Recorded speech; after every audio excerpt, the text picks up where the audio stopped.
Welcome back, everybody, to another episode of The Careful Boys. What's like the weirdest thing that you had to explain to your parents about like American culture? Oh man. Dude, this was hard, but like I tried to explain to my mom. So like when I was a kid, I had Final Fantasy 1 on Nintendo, regular Nintendo. And she was the type of mom that would just pop in the room and be like, turn that up, let's go. And I'd be like, where are you guys going? I was like, hold up. Like, you gotta save the game. You gotta I can't just stop. I'm like, I gotta get to a point where I can save it, or else I gotta start over. And she's like, what's that? We're going. And I'm like, no. It's like, I've been playing for like 2 hours. Like, if you just turn it off now, it's done. She's all late and shit. Skills so off. Dude, she doesn't care to hear my explanation that like, no, like every time I play this, I'm starting from where I left off. Yeah. Like such a privileged kid right now. That's what I mean. It's so funny because I'm like, she bought me this shit. Yeah. And I'm like, what did you have to explain to your Asian parents about American culture? Dude, like I've been playing games for hours and you have to save. I know. I had to explain to her that there's like technology. Yeah. I'm like, you can save the game, like save it. And she's like, don't save, let's go. We must leap now. I'd like start She's crying. probably late. I would be like crying, be like, please no, like please. I worked so hard. Yeah. And every time she would just make me turn it off, and I was just like, oh no. I had to explain to my parents their idea of normal fashion isn't normal. So like they had this idea of what a proper boy should look like, all that. And then they would show me fucking Japanese magazines of like these kids in uniforms. And they would buy me clothes and I'm like, I'm going to get made fun of, please. I'm like, my brother doesn't dress like that. He goes, your brother's in college. Like you're in elementary school or whatever. You can't dress like this. And then I'm so glad that like they actually noticed it themselves when they went to the mall. And then they were actually looking at all the kids and teenagers, and they're like, nobody dresses like Japanese kids.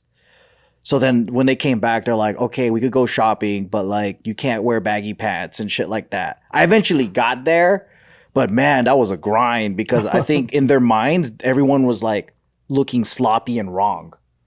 Like American fashion was just like, you're not wearing fitted clothes. The designs look stupid. Like how they let you dress like that going to school. And then I think afterwards, they eased up.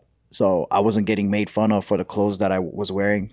Dude, I had like kind of like a slightly opposite version of that where my dad was like the Boy Scout troop leader, right? So like everybody knew, we were in the Boy Scouts and everybody knew who he was. He was the troop leader and he always wore like these John Stockton style short shorts. Oh, the 70s shit. Yeah, but this was also in that era for us for like 90s, 2000s where like you was wearing shorts that was like damn near past your fucking knee, right? But my dad was wearing short shorts, so like, I was a kid whose dad was wearing these like short shorts. Yeah. Looking like Lieutenant. Yeah, and everybody would always make fun of him through him. Yeah. And it was just fucking so embarrassing. And Dad wears Daisy Dukes. Yeah, and I'm trying to explain I'm like, Dad, can you please wear longer shorts? And he's like, fuck no, he's not gonna give a shit about it's comfortable, bro. Yeah, he's like, that's what shorts are supposed to be, son. Yeah. They're called shorts. Those are just long pants. Like, what the fuck? He probably thinks you're ridiculous because back then they wanted shorts like here. Yeah, dude. We wanted shorts all the way down. You didn't know if they're long shorts or short pants, right? And it's just trying to explain that to your parents and just falling on deaf ears because it is stupid to try and convert them into long short wearing people. But it mattered so much because your friends are making fun of you for something your dad's wearing. It's the stupidest thing to fucking be bullied about. Shorts were funny though. It is. Yeah. Funny. And you're embarrassed about it. You're just like, oh. But also I think in our era, like it was either when you see old guys wear it, but it's also children that wore it. So you imagine like it's like toddlers and old guys. Yeah, like no diapers. One in the middle wore it. Yeah. Same with diapers.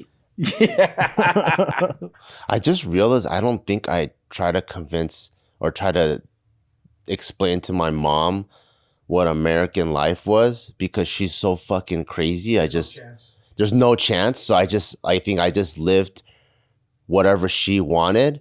I think all the way up until the time where I really started putting my foot down did I ever tell you about the time where I was living with Gio at someone else's house and she needed to pee? and I said, you can't pee at our house.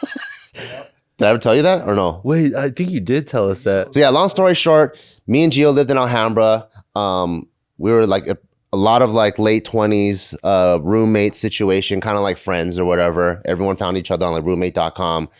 And we were renting a room. That's not my mom's house or whatever. And then she was in the 626 area running errands. And then she's like, oh, you know, my son lives in the 626. I need to take a piss. Maybe I'll take a piss at his house.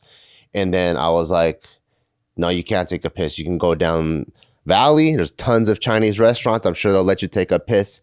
And it blew her brains. What? Your mama need to take a piss? You can't take a piss? What kind of son are you? You know? And then I was like, no, hell no. That was my first time putting my foot down.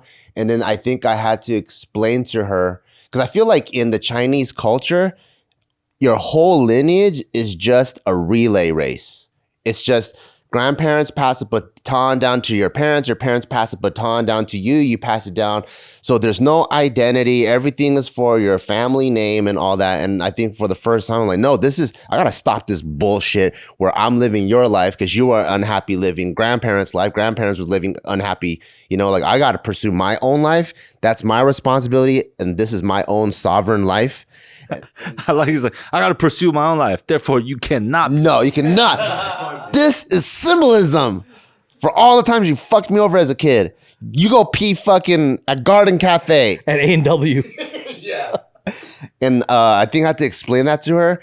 And then I think the next step to that was, you know, there's like this very Asian collectivist mindset where it's like everyone just does what the parents want. But then in the very Western world, once you have a family, that's your new nucleus. Yeah. That's your family now. And technically, your mom is an outsider. So me trying to explain all these things to her, it's like, what? What the hell you mean? I'm an outsider. You come from mommy's stomach. Come outside. You know? And I'm like, no, it's going to be me. It's going to be my wife, my son. We're going to live life like this. You can either get on board and you'll be gladly assimilated into our life, or if you want to live your fucking crazy ass ways, you're just going to be watching from the bleachers. Damn. But that's way later in life. Way later. Well, because I finally put my foot down, whereas before it was like, you go to Shilai Temple for spring break. And I'm like, all right. You know, you go be a monk for 2 weeks. I'm like, fuck, all right. You never fought it? Like, please take me to regular summer camp. There's nothing you can't fight the feather duster. So it was like, that was her fucking go-to. Whoopsh. So I just don't want to get fucked up. I don't want to deal with this shit. So I'll just go do it. And my mom has endless energy. So she could fuck me up for hours. Damn. Like I can't outlast her. That's the problem. If she was one of those that was like spank you twice, you know, I'd be like, fuck it, I'll deal with it. And my parents got tired. Like if she was lazy, yeah. Yeah, she'll whoop my ass until like 11 o'clock at night. And I'm like, God damn, what is this gonna fucking end? Jeez. Yeah, you have no shot. Yeah. There's no shot. Is that even American culture? Or you just had to stand up to your mom? I know, that's the thing. It's like most of it. That could be a very Western culture in general. To stand up to your mom? Standing up to your parents. Yeah, right? Because everything's so collective. It's definitely a Western culture thing to once you're an adult, you get to set the rules, including how your household works. Yeah. I remember trying to explain to my parents when they said no to me just doing summer basketball. Like, you didn't have to be talented. You just paid and then you could participate. Yeah, like a basketball camp. But if you don't, and like the friends, it's not even your friends, it's the people that you want to be friends with. All of them are doing something and then you don't do it too. It's like you don't get to be friends with those people, you know? So you're like, please, like, you don't understand. It's not just like about basketball. It's like my entire identity is on the line. You gotta let me. It's just $220 for the summer, and I get a uniform. Like, that's pretty cheap. But that's what it was back then. But that was so expensive back then, though. $120 for the play of basketball. What the hell? That got crazy. How am I gonna pay you to go do that. When you come here, you work for free. It's like you're paying me. Like, you know, it's like there's no point in me going to fucking dick off and play basketball and not get an education because I Not want like a good deal for them. it's a social thing, right? But like it's your whole world, it's your whole purpose and identity. Otherwise, you just feel like you're going into the next school year with like less friends, less memories, less skill, everything. Yeah, they go into the school year with hella rapport, and you're the outsider. That sucks. I know. Yeah, dude. But like again, you're right. From a parent's perspective, it's like, no, dude, summer's the best time for us because now you're just gonna work here. Fuck, dude, that sucks, man. My mom was telling me that like 10 years ago, she's like, I had the hardest time like raising you guys, like me and my brother, because she was like, I didn't realize I was raising Americans.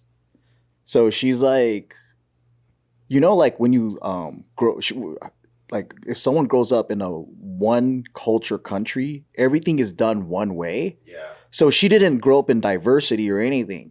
So she didn't think how like different it would be to be in a different country. Like she's like, oh, it's probably like little bit different, but not like that different, right? So some of the stuff I think for her, like she had no reference of like how to even think this way. So like some of the stuff that it just went over her head, or like she would ask her friends and they're like, yeah, our kids are doing crazy shit too, but they're all Japanese. So they don't know that, like, they think it's a new generation thing. They don't know it's a culture clash thing. And then, so she was like, I was hella naive to like not realize like I was raising a different culture. If my mom heard the conversations me and Taika had, I think it would blow her fucking brains. Because Taika would be like, hey, Dad, do I need to go to college? You know, and I'll be like, oh, it's going to be your choice once it gets to that time. I think my mom would be like, what the hell you mean his choice? You know, I think it would blow her fucking brains. I'm like, yeah, it's going to be your choice. Depends on what you want. Probably blow her brains That we even talk like that. to even know that you guys have like a safe space for each other where he could just speak the truth and not get in trouble. Yeah, until she finds out how it's inspired. Hey, Mom, remember how you told me if I tell you the truth, you won't hit me, but I told you the truth and still beat my ass? I don't do that. She reneged on the deal. That sucks. Yeah, she's like, trust, if you tell mommy, we're gonna be okay.